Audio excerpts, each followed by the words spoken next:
Je reçois depuis quelque temps de nombreux messages en privé. Donc il y a des gens qui me disent que suite à la vidéo parlant de l'argumentaire de vente, donc ces personnes ont appliqué les techniques que je leur ai conseillées et suite à cela, durant leur entretien avec les clients, il y a de nombreuses questions qui fusent de partout. Mais c'est une bonne chose qu'il y ait beaucoup de questions. Donc comment répondre à ces objections? Donc c'est ce qu'on va voir aujourd'hui.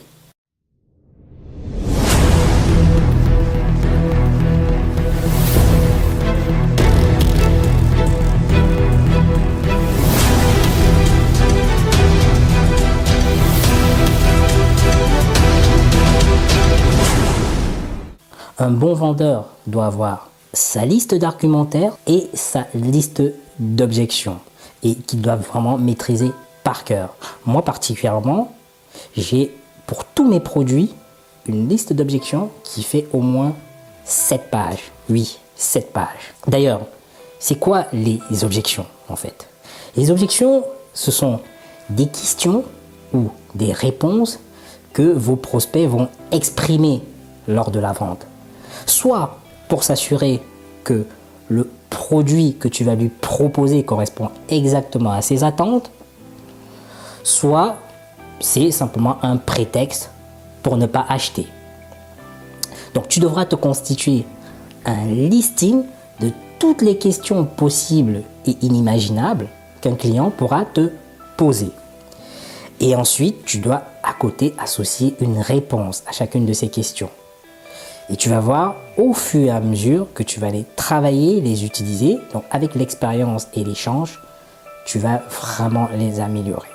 La réponse aux objections est un moment délicat mais passionnant. À ce niveau, il suffit d'un rien pour que la vente échoue. Les mauvais vendeurs considèrent cette étape comme une sorte de barrière, tandis que les bons vendeurs considère ce moment comme le moment pour marquer le penalty. Car il faut savoir qu'un client qui pose beaucoup de questions est forcément un client intéressé.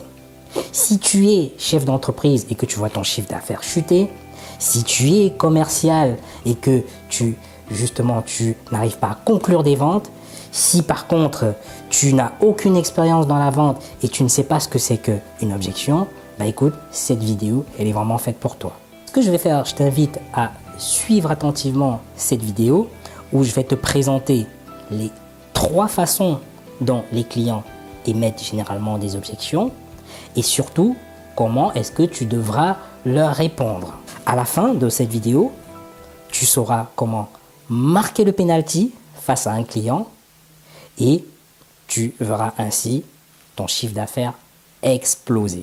Donc, s'agissant du premier type d'objection, c'est ce qu'on appelle souvent l'objection esquive.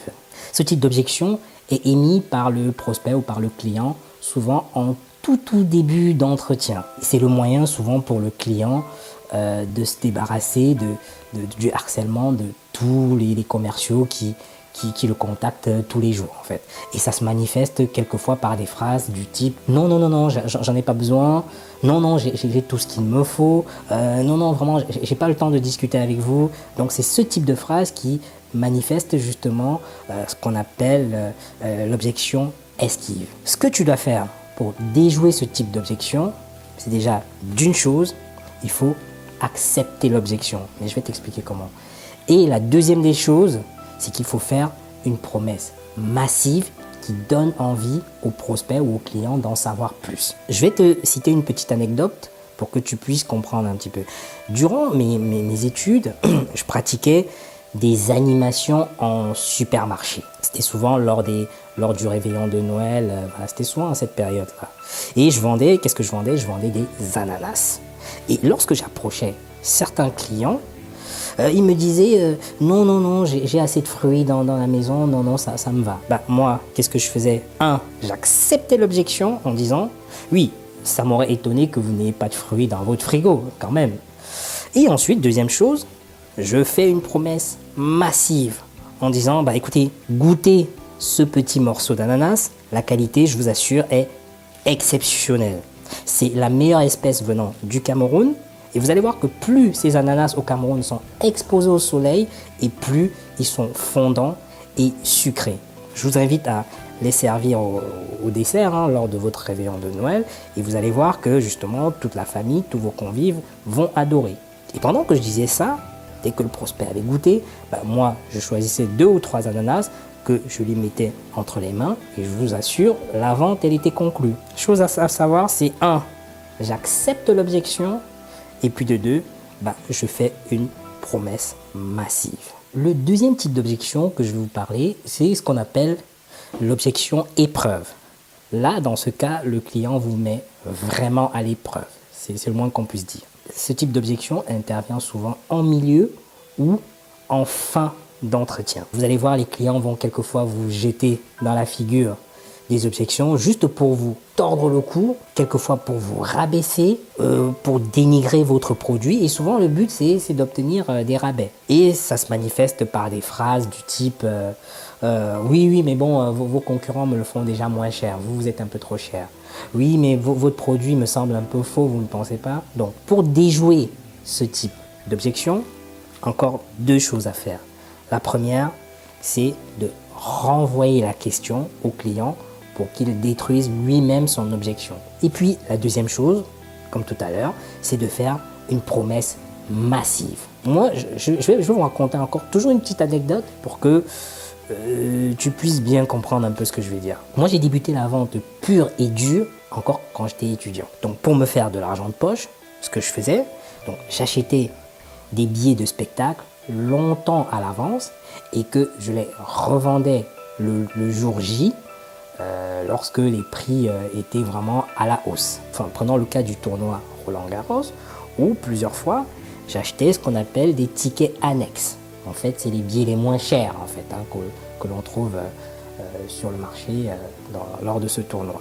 Donc, il permet aux spectateurs d'avoir accès à tous les petits cours qu'il y a autour. Et c'est des cours où vous allez voir qu'on a des matchs sans grands enjeux, en fait, mais vous avez accès à une vingtaine de cours. Et par contre, ces tickets ne donnent pas accès aux cours principaux que l'on appelle Suzanne Lenglen et le Central. Pour ceux qui connaissent un petit peu le tournoi de Roland-Garros, dont les cours principaux, c'est Suzanne Lenglen et le Central. Donc c'est là où vous allez voir jouer les grands joueurs tels que Federer, Serena Williams, etc. Donc lorsque j'approchais un potentiel client, vu ma tête de noir, il me disait « Ah non, je veux pas, vos billets sont des faux. » Ça, c'était vraiment pour me mettre à l'épreuve. Donc qu'est-ce que je faisais premièrement? Je renvoie la question en lui disant « Je comprends vos doutes quant à la véracité, quant à l'authenticité des billets que vous achetez à l'extérieur du cours. Cependant, est-ce que vous pouvez me dire à quoi ressemble un vrai billet? » Et à ce moment, il n'avait aucune réponse. Et donc, ce que je faisais, deuxième étape, je fais une promesse massive à ce moment. Donc, je lui disais, avec ces billets que je vous propose, vous n'aurez pas accès qu'à un seul cours, mais quasiment à une vingtaine de cours. Aussi, vous aurez accès à une dizaine de restaurants. Vous pourrez vous acheter vos sandwichs, vos repas à volonté. Et je peux d'ailleurs vous accompagner à l'entrée si vous le souhaitez. Et là, comme par hasard, je vous assure, 8 fois sur 10, la vente était conclue. Donc, ce que je vous dis pour cette objection qu'on appelle objection épreuve, la première des choses, c'est je renvoie la question au client pour qu'il détruise lui-même son objection. Et puis, deuxièmement, je fais une promesse massive. Le troisième type d'objection dont je vais te parler ici, c'est ce qu'on appelle des objections honnêtes et sincères. Et ce type d'objection intervient souvent plutôt en fin d'entretien. Le prospect émet ce type d'objection juste pour se rassurer. Et quelquefois, on va l'entendre dire « Oui, j'ai vraiment besoin de réfléchir ». Quelquefois aussi, le prospect va dire « Oui, je vais bien acheter, mais je ne suis pas sûr que ce que vous me proposez va vraiment être le bon choix. Je ne suis pas sûr que ça va vraiment répondre à mes besoins. » Pour déjouer ce type d'objection, il y a 3 choses à faire. La première, c'est d'écouter son client jusqu'au bout sans l'interrompre. Parce que là, l'objection est honnête. Et puis de deux, c'est de montrer de l'intérêt, de l'empathie pour ses remarques. Et puis trois, cette fois-ci, c'est d'apporter une preuve puissante, et non une promesse, mais une preuve puissante. Je vais te faire part d'une petite anecdote pour que tu comprennes encore mieux. Dans ma structure de formation que j'ai gérée pendant 10 ans, je me souviens particulièrement d'une cliente. Ça me fait sourire, mais je me souviens particulièrement d'une cliente qui, en fin d'entretien, me dit « Oui, je veux bien acheter vos services, mais je ne vous connaissais pas, je connaissais pas votre structure avant qu'on se rencontre. Et puis de deux, vous avez un petit accent lorsque vous parlez et je ne sais pas si je dois vraiment vous faire confiance. » Là, c'est une objection plutôt honnête et sincère. Ça, vous êtes d'accord avec moi? Moi, ce que j'ai fait, j'ai écouté la cliente attentivement sans l'interrompre. De deux, j'ai montré de l'empathie, de l'intérêt, justement, en lui disant « Madame, je comprends votre préoccupation.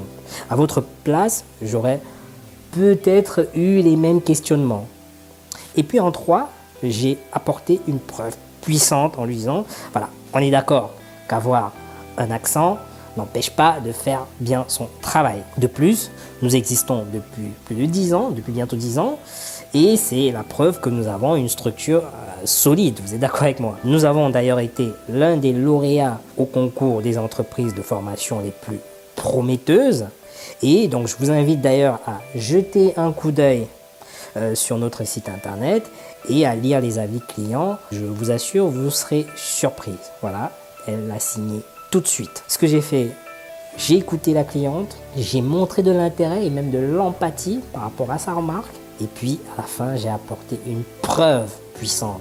Et pas une promesse, mais une preuve. Comme tu vois, tous les meilleurs vendeurs détiennent une longue liste d'objections qu'ils connaissent bien sûr par cœur. Ils les révisent de temps en temps, un petit peu comme un sportif qui travaille ses gammes. C'est important de les revoir de temps en temps. Ce que tu dois retenir, c'est faire la liste de toutes les questions possibles et inimaginables qu'un prospect pourra te poser. Ensuite, classer ces questions par type d'objection. Est-ce que c'est une objection esquive? Est-ce que c'est une objection épreuve? Ou est-ce que c'est une objection plutôt sincère? Ensuite, ce que tu dois faire, c'est associer une réponse à chacune de ces objections. Et puis, dernière chose, c'est de les travailler par cœur, régulièrement, comme un sportif. En vente, c'est vraiment le passage obligé pour marquer le penalty face à tes clients. Dès que tu auras d'autres collaborateurs, d'autres employés, tu pourras simplement leur remettre cette liste d'objections pour que toute l'équipe réponde aux objections de la même façon. Télécharge le modèle qui se trouve en bas de cette vidéo et que tu vas bien sûr adapter à ton business à toi. Et comme j'ai l'habitude de le dire, tu es le seul artisan de ton succès. Donc personne ne le fera à ta place. Pose-moi toutes les questions. Également, laisse un commentaire ci-dessous. Si la question elle est excellente, je prendrai tout le temps pour t'y répondre, pour que je continue à te fournir des vidéos avec autant de valeur. Ce que je t'invite à faire, abonne-toi à ma page, très simplement. Aussi, partage cette vidéo avec tes connaissances qui pourraient être intéressées. Ne sois pas égoïste, sois généreux et je te dis à très bientôt.